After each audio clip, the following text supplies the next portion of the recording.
Dalam pertahanan Sisilia, setelah langkah kuda F3, hitam memiliki beberapa pilihan langkah untuk menentukan variasi apa yang akan mereka mainkan. Bisa kuda C6, D6, E6, G6, A6, ataupun langkah-langkah lainnya. Pada video ini kita akan membahas salah satunya, yaitu pion E6 pada langkah kedua hitam. Langkah pion ke E6 ini akan mendukung majunya pion D5 di langkah berikutnya. Variasi ini merupakan variasi yang fleksibel karena bisa bertransformasi menjadi variasi Sisilia yang lainnya. Putih kebanyakan akan melanjutkan dengan D4 untuk mengarah pada Sisilia terbuka atau open Sicilian. Hitam tidak membiarkan putih untuk menempatkan dua pionnya di pusat, maka hitam menukarkan pion di D4. Putih akan lebih baik jika mengambil dengan kuda, karena jika dimakan oleh menteri putih akan diserang kuda C6 dengan keuntungan tempo bagi hitam. Setelah kuda makan, putih dapat memperkuat area pusat dengan pionnya ke C4. Untuk mencegah rencana tersebut, maka hitam memajukan kuda F6 menyerang pion E4. Respon putih biasanya dengan kuda C3, tetapi menjadikan pionnya di lajur C tidak bisa maju.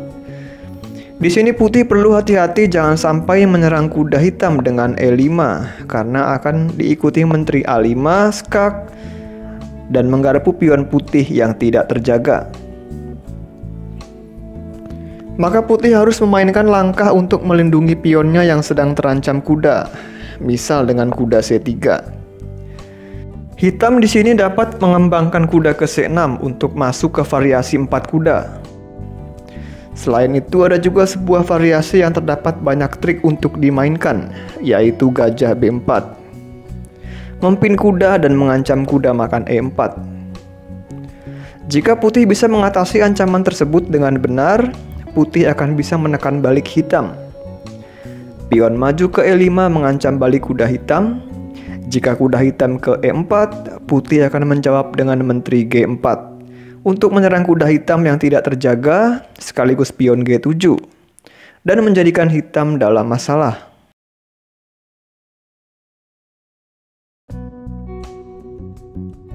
Jika kuda ke D5 untuk menambah tekanan pada kuda putih yang sedang dipin, putih bisa menutup pin dengan gajahnya ke D2. Setelah terjadi pertukaran perwira di C3, akan menjadikan putih mempunyai pion bertumpuk dan juga pion terisolasi yang akan menjadi kelemahan bagi putih. Hitam menarik mundur gajahnya ke E7. Namun meski putih memiliki struktur pion yang berantakan, putih mempunyai sebuah ancaman pada pion G7 hitam dengan menteri ke G4. Jika hitam langsung rokade, putih akan menambah tekanan dengan gajah H6 dan mempin pion G7 sekaligus mengancam skakmat. Jika hitam memajukan pion ke G6, ini akan menciptakan kelemahan pada petak gelap di F6 dan H6. Dan juga pion hitam di G6 akan menjadi sebuah hook bagi pion putih dengan dorongan pion di lajur H. Di sini langkah yang aman bagi putih adalah menteri G3, menjaga pion E5 dan bersiap melakukan manuver dengan kuda B5 dan kuda ke D6 untuk menempati petak yang lemah bagi hitam.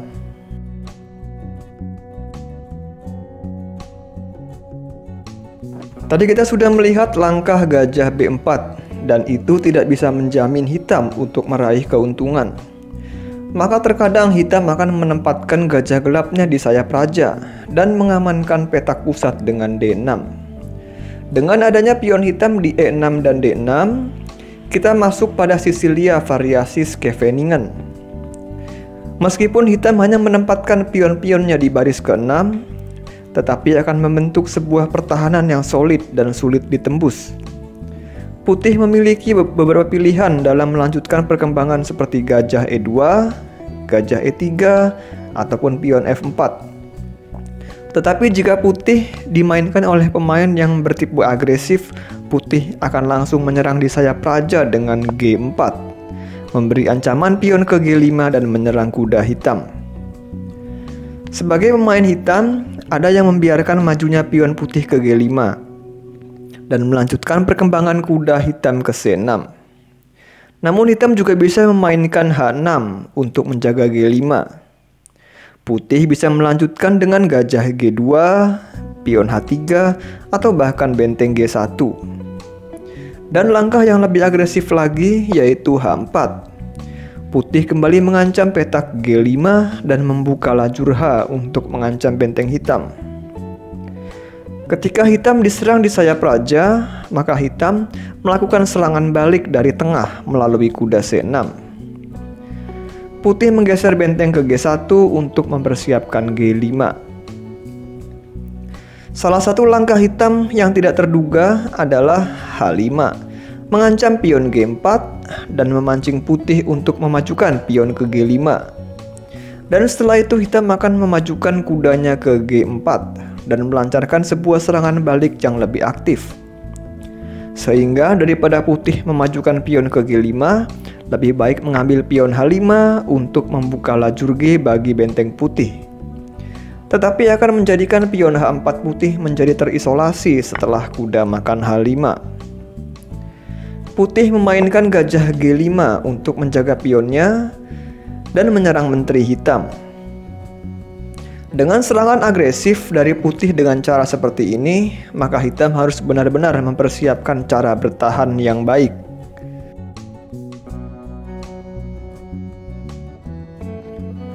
Tadi kuda F6 sudah kita coba. Sekarang kita akan mencoba langkah lainnya, yaitu kuda C6 untuk masuk ke variasi Taimanov. Variasi ini merupakan variasi yang fleksibel di mana hitam dapat bermain aman ataupun bermain lebih agresif. Putih bisa mengembangkan kuda ke C3 walaupun hitam belum melangkahkan kuda ke F6. Atau putih juga bisa mengunci area pusat dengan pionnya ke C4. Hitam kuda F6 ancam E4 dan kuda C3. Kuda putih di C3 memegang peranan yang cukup penting dalam mendukung petak pusat, sehingga hitam menyerangnya dengan pin oleh gajah B4. Dengan adanya kuda hitam di C6, hitam bisa mengamankan petak E5 dari dorongan pion putih. Dengan adanya pion putih di C4, putih mempunyai kontrol terhadap petak pusat. Tetapi dengan pergerakan perwira-perwira minor hitam yang sangat aktif, hitam dapat mengganggu dominasi putih pada petak pusat dan akan menjadikan pertarungan menjadi lebih rumit.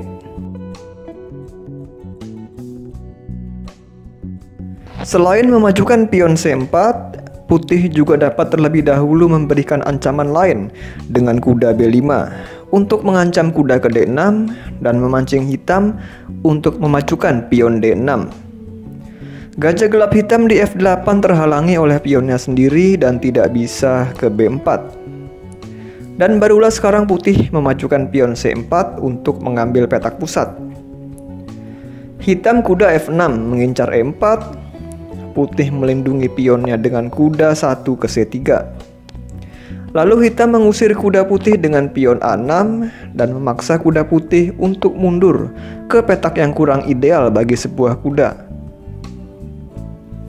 Tetapi kuda ini nanti dapat pindah ke C2 untuk mengarah pada petak-petak yang lebih ke tengah seperti E3 atau D4. Hitam melanjutkan pengembangan gajah E7, diikuti putih gajah E2 untuk mempersiapkan kedua pemain untuk rokade. Hitam giliran mengembangkan gajah terangnya ke B7, diawali dengan memajukan pion ke B6. Sedangkan gajah gelap putih ditempatkan di E3 pada posisi yang lebih sentral dan menekan pion B6. Hitam gajah B7. Sampai pada posisi ini, petak-petak pusat masih dikuasai oleh putih. Tetapi hitam membentuk bangunan yang kokoh dan pertahanannya sulit ditembus. Hitam dapat mulai melakukan serangan balik dengan membuka posisi lewat pion B5 atau D5. Kembali ke awal. Kita coba lagi langkah lainnya, yaitu kuda C3.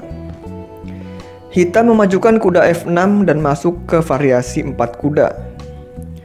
Putih dapat membuat posisi menjadi lebih terbuka dengan kuda makan C6.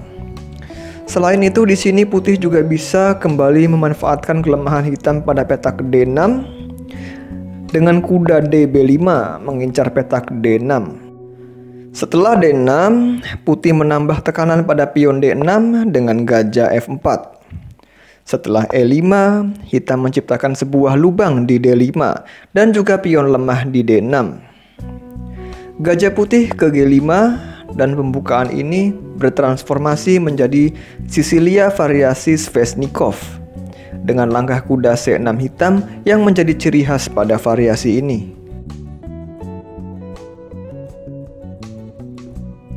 Kembali ke posisi awal. Selain itu, langkah yang bisa dicoba hitam adalah menteri C7 untuk menjaga E5 sehingga kuda hitam bisa maju ke F6 dengan aman. Gajah gelap hitam juga memiliki pilihan beberapa petak untuk perkembangannya. Hitam bisa mentransformasi pembukaan menjadi Sisilia Scheveningen jika pion ke D6. Pada keadaan ini, jika putih tidak sabar menyerang menteri hitam dengan kudanya, menteri hitam dapat ditarik mundur ke B8. Meskipun menteri hitam berada pada petak yang cukup tersembunyi, namun hitam ke depannya dapat mengusir kuda putih dengan pion A6, diikuti B5 dengan keuntungan tempo.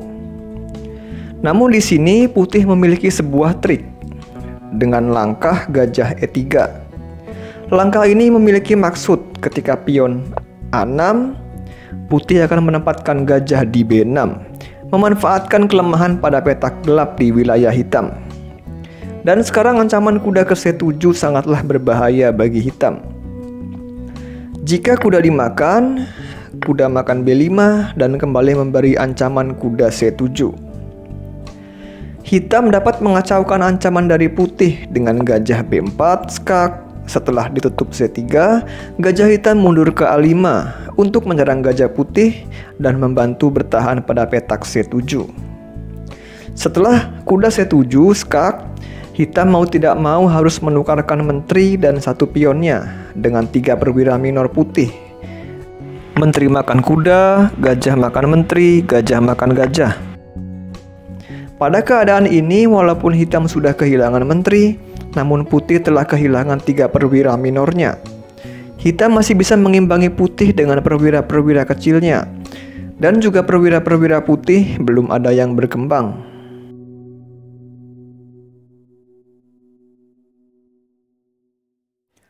Kembali ke posisi ini. Tadi kita sudah lihat langkah kuda ke B5 untuk langsung menyerang menteri hitam. Putih juga bisa berfokus pada perkembangan buah-buahnya dengan gajah E2 atau memfianchetto gajahnya dengan pion G3 dan gajah G2. Atau jika putih ingin bermain lebih tajam lagi, bisa membawa rajanya rokade panjang dengan diawali gajah E3. Hitam perlu segera menjaga petak B5 dengan pion A6 dan mempersiapkan dorongan pion B5. Menteri putih dapat dibawa ke F3, kemudian rokade panjang.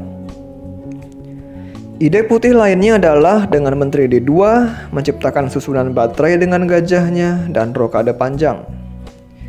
Hitam mengembangkan kudanya ke F6, memperkuat petak pusat. Setelah rokade panjang, putih akan melancarkan serangan di sayap raja melalui F3, G4, dan H4. Jika hitam ingin bermain lebih solid, bisa menempatkan gajah gelapnya di E7. Namun jika hitam ingin menciptakan permainan yang lebih menantang, gajah gelapnya bisa dibawa ke B4 dengan melakukan pin, dan kuda hitam mengancam pion E4. Putih perlu memperkuat pionnya dengan F3. Pada posisi ini, Grandmaster Enis Giri pernah memainkan kuda E5 untuk mengarah pada C4 dan membuka tekanan menteri hitam pada lajur C. Kemudian lawannya, Grandmaster Vladimir Akopian yang memegang putih memainkan kuda B3 untuk membantu rajanya bertahan, membuka lajur D bagi susunan baterai menteri dan bentengnya, serta membuka jangkauan dari gajah gelapnya di E3. Permainan berlanjut dengan B5, memperluas penguasaan di sayap menteri. Raja putih diamankan ke B1, Pada momen ini hitam mempunyai kesempatan untuk memainkan kuda ke C4, menggarpu menteri dan gajah gelap putih. Dan setelah gajah putih makan C4, pion hitam balas memakan dan akan menciptakan komplikasi di atas papan.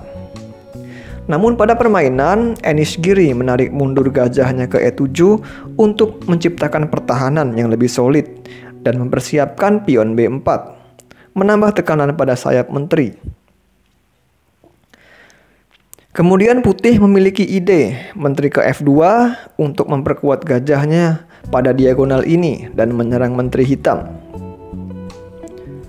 Menteri di F2 juga dapat menjaga F3 sehingga putih bisa mulai melancarkan serangan lewat G4. Karena putih akan menyerang lewat sayap raja, maka tidaklah aneh jika raja hitam untuk sementara waktu ditempatkan di tengah, sehingga hitam akan lebih fleksibel dalam mengamankan rajanya dan dapat rokade jika memang diperlukan.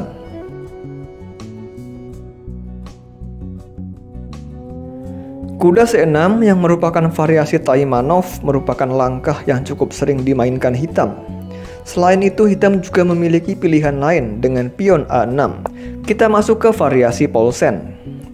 Walaupun langkah A6 ini menunda perkembangan perwira hitam, namun itu memiliki tujuan, yaitu mengamankan B5 dari kuda putih dan juga mempersiapkan pion B5 nantinya. Putih dapat memperkuat petak pusat dengan pionnya ke C4 atau mengembangkan gajah D3 atau dengan langkah normal kuda C3. Sedangkan hitam dapat melanjutkan dengan pion B5 dengan segera untuk bertransformasi ke variasi Taimanov dengan dilanjutkan kuda C6 atau dengan menteri C7 yang merupakan langkah yang lebih fleksibel. Dengan adanya pion hitam di A6 dan di E6 akan membatasi pergerakan dari gajah terang putih. Karena pion E4 putih rawan sekali menjadi incaran hitam, putih dapat menempatkan gajah D3, kemudian hitam kuda C6 dan putih gajah E3 untuk lagi-lagi bertransformasi ke variasi Taimanov. Atau ide lainnya bagi putih adalah dengan gajah E3, menteri D2, dan rokade panjang dengan serangan melalui pion F3, G4, dan H4. Jika memang putih melangkahkan gajah E3, hitam kuda F6, kemudian menteri D2. Hitam akan melakukan tekanan dengan gajahnya ke B4, memimpin kuda putih, dan pion E4 dalam ancaman. Putih memperkuat pionnya dengan F3. Dengan belum melangkahnya kuda hitam ke C6, lajur C masih terbuka untuk menteri hitam dalam menekan C3. Dan hitam dapat melakukan serangan balik dari tengah dengan pion D5. Jika putih memakan dengan pion, kuda hitam makan pion dan justru akan menambah tekanan pada C3. Jika putih memperkuat pusatnya dengan gajahnya ke D3, pion-pion hitam akan terus mendorong lewat E5. Karena di C6 tidak ada kuda hitam seperti pada variasi Taimanov, maka kuda putih harus diamankan ke belakang. Dan setelah itu hitam akan memajukan pionnya untuk melakukan garpu yang mematikan, dan putih akan kehilangan salah satu perwiranya.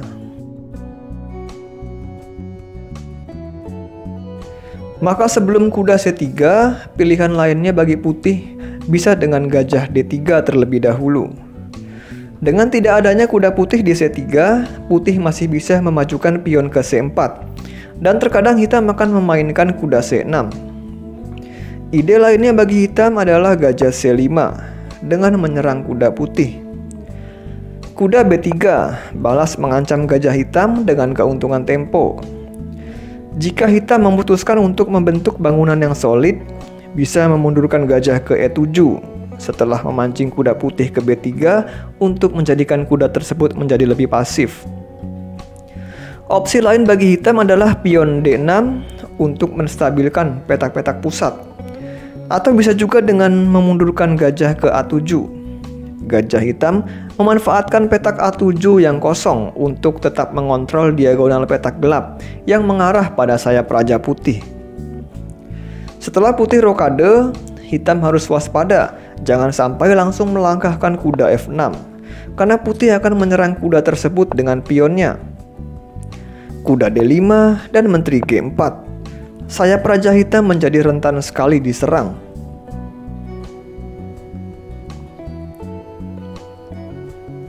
Sehingga hitam perlu memainkan langkah lainnya seperti kuda C6 atau mengembangkan kuda yang satunya lagi lebih fleksibel ke E7. Jika putih menyerang sayap raja dengan menteri G4, hitam tidak perlu takut untuk rokade. Walaupun ada ancaman gajah H6, itu tidaklah berbahaya karena hitam mempunyai langkah kuda G6 dan gajah putih di H6 menjadi terancam. Jadi daripada putih terburu-buru menyerang dengan menterinya, sebaiknya majukan pion dulu ke C4 untuk memperkuat petak pusat, dan kemudian kuda C3. Hitam mengembangkan kuda B C6, dan gajah hitam di A7 sangatlah mengganggu putih. Maka putih harus mencari cara untuk menukarkan gajah tersebut, yaitu dengan menteri E2. Dan setelah hitam rokade, putih dapat menukarkan gajah gelapnya untuk menetralisir gajah gelap hitam. Gajah gelap hitam dipaksa memakan gajah gelap putih, dan setelah itu hitam akan sedikit-sedikit memperbaiki pion-pion pusatnya dengan D6. Atau kita akan melihat salah satu partai yang dimainkan Grandmaster Yu Yangyi sebagai hitam, yang langsung memajukan pion D5. Putih memakan gajah di A7, benteng makan A7. Meskipun benteng hitam di A7 berada pada petak yang kurang bagus, tetapi dengan majunya pion D5 hitam mampu mengimbangi dominasi putih di pusat.